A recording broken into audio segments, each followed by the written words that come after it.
accessory sa ating expander. So, unahin muna natin guys itong ating portable air compressor.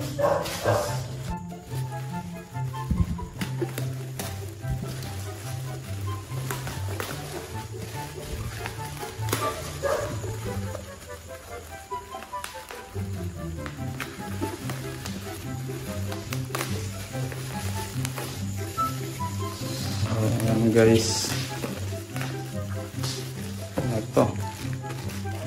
Ano to?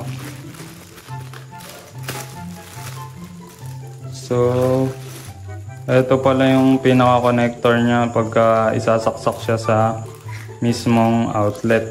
Ito yung pinaka-connector niya. Ayan. Tapos, ito naman guys is yung mismong i-connect natin sa sasakyan doon sa harap. Ayan guys. Para siyang charger ng laptop. Then, ito yung mismong product.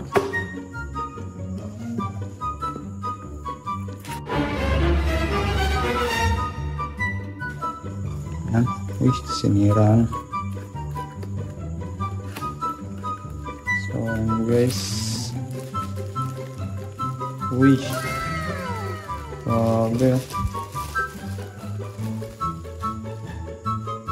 Ito guys. So, ayan. Ito guys, yung pinaka pang bomba niya sa gulong. Ayan. Ayan. So, ayan. Ganda ng quality na ito guys.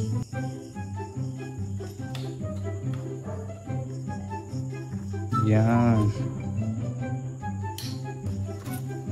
And ano to? So ayan, meron pa siyang mga iba't ibang bahala niya na ilalagay dito pang dito.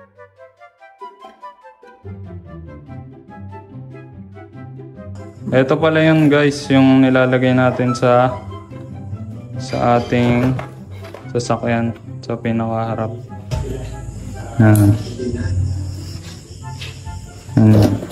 Sasaksak natin. Ito yung mismong item. Okay, goods. So, isunod naman natin ito guys, yung ating trunk tray bendable full cargo. Ito yung nilalagay natin dun sa likuran ng ating expander. So, yan.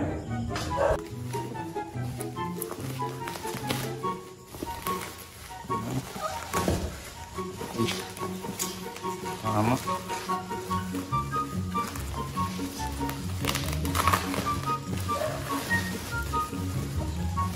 Ganda ng pagkaka-package guys.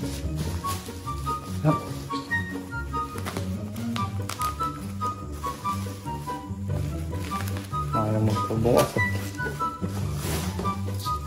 So ayan. And then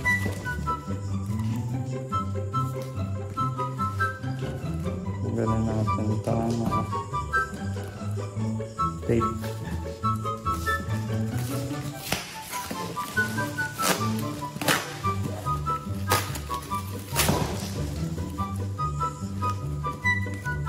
Baka mag-tape.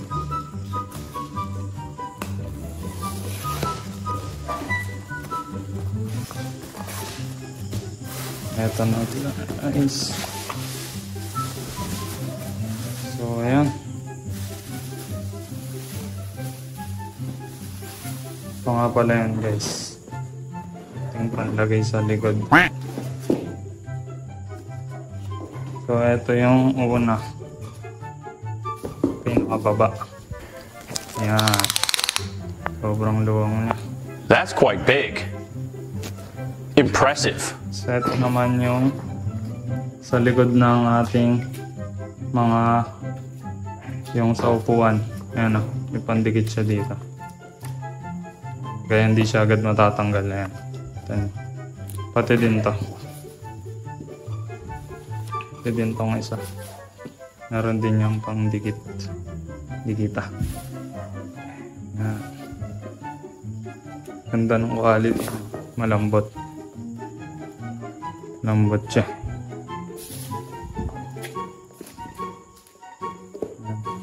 Bali dalawa siya guys. Ito. So, ito. Bali yan yung marireceive nyo.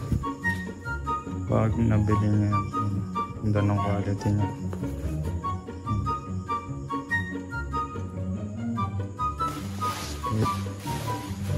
Ito naman guys yung ating marami.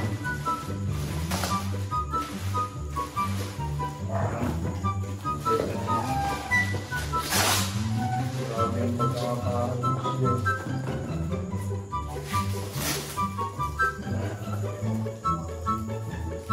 Saka na itong gunting dito. Yeah.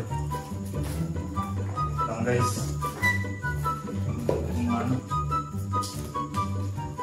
Kung bansang kutsili.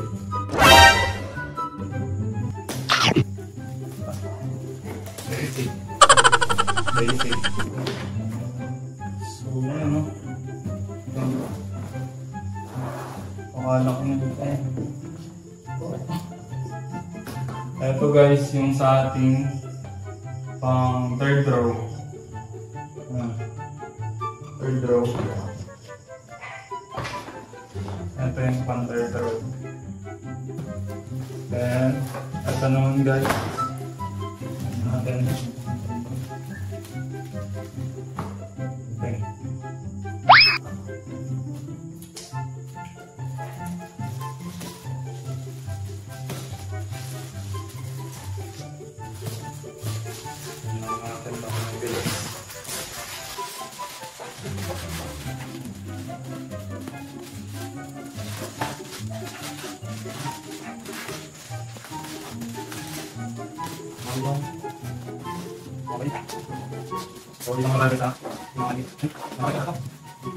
Ito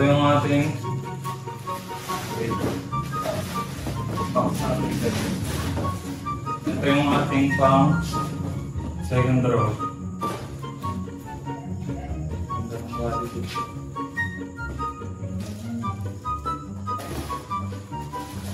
Okay. Tapos ito na yung ating pang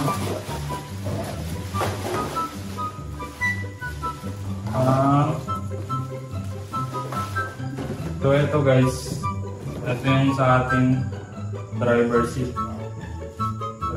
guys. Tapos may tatak siya dito na emblem siya ng expander. Pakita natin. Kita ba? Yan. Isang quality.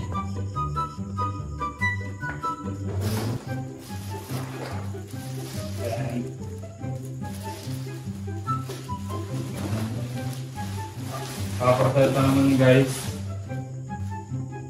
is ating front passenger.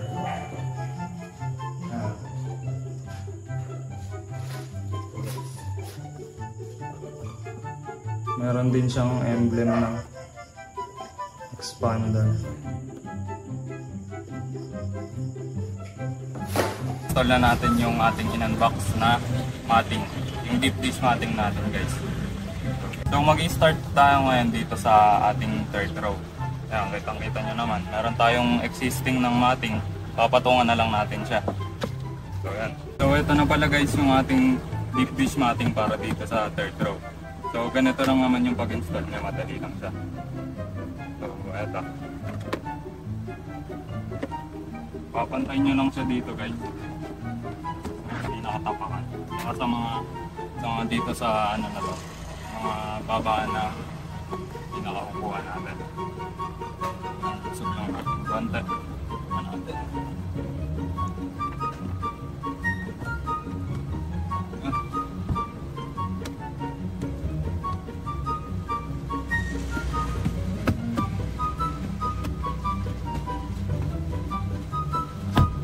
So ayan guys. Pag nakita nyo ng lapat na yung ating matting, okay na yan. Goods na yan. Kaya nyan guys. Kaya na ito guys. Kitang kita nyo lapat na siya guys. pagka binaba siya, binaba natin, dapat wala siyang sasagpo dito sa, hindi siya sasagpo itong mating natin. Ibig sabihin nun, pag hindi sumagpo, syempre, nakalapat siya. Yan.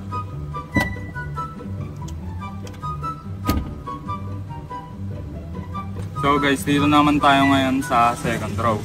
So sa pag-install naman dito sa second row, mahihirapan kayo kapag yung ating etong nasa driver seat natin na upuan is naka-move backward dito sa may second row. Kaya kailangan i-move forward natin yung driver seat tsaka yung front passenger seat para madalian tayong install. Kaya niya na i-move forward na namin. Kaya madali na lang siyang install guys.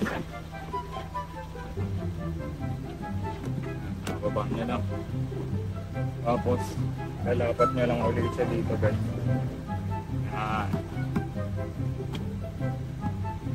Yan, ganyan guys. Ang kita nyo naman, dapat nalapat. Kaya goods na yan. So guys, para naman dito sa ating front passenger seat, pag i-install natin to, kailangan naman natin tong i-move yung upuan natin pa backward. So hatakan lang natin tong sa ilalim, saka natin i-atras lang natin ganyan. Para mas madali natin tong ilagay yung mating dito. So ayun guys, uunahin nyo lang tong gawing dulo na yan pagka nilagay nyo. Para mas madali siyang isalpak. Ganyan lang guys. Diba? Napaka basic. So ayun guys, goods. So para naman dito sa ating driver seat, ganun lang din, gagaya sa may ating front passenger seat. I-atras nyo muna siya ng sagad para mas madali. Tapos, saka natin i-install. So guys, unahin lang uli natin tong gawin dulo or medyo itupin nyo siyang ganyan para maipasok nyo siyang mahigit.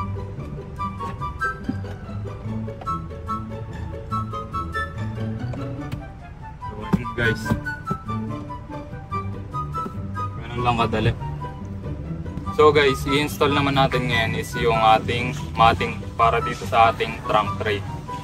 So yan. So guys, ito nga pala yung nabili nating mating. Ano, leather siya guys na malambot para dito sa likod. So guys, isusuot nyo lang tong pinaka-handle na to dito sa bilog na to. Ayan. Para pwede nyo pa rin siya ditong hatakan. Ayan, ganyan.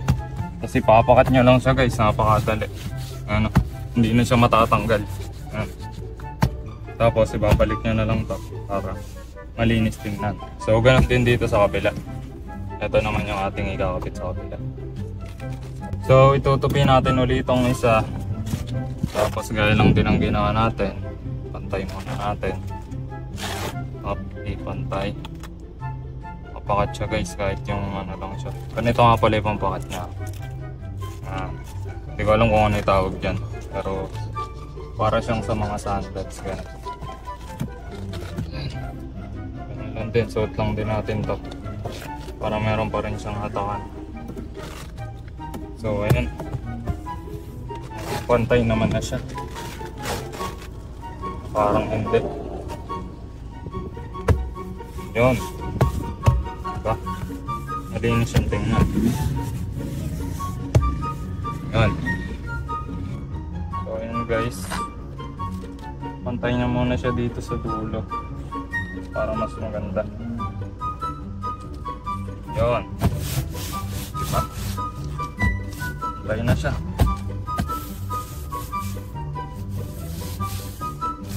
So ayan, ganyan magiging kakalabasan niya. Tapos pakita ko sa inyo yung POV dito sa likod pagka nakaangat na tong ating upuan, yung ating third row. So ayun guys, ayan na nga pala yung POV natin dito sa likod pagka nakakabit na siya. Tingnan nyo naman guys, napaka-eleganteng tingnan, no? Napakaganda niya. Yung so ayun guys, ganun lang kadali mag-install ng ating deep dish matting. And papakita na namin sa inyo kung ano yung naging result ng ating pag-install. But all of me can see the words revealed is the only real thing that I've got left to feel. Just stuck, hollow and alone, and the fault is my own, and the fault is my own. I wanna heal, I wanna feel what I thought was never real. guys, thank you for watching. Dito na magtatapos ang ating video. And kung nagustuhan mo yung video natin ngayon, please click the subscribe and click the notification bell and para na updated kayo sa ating mga susunod pang video.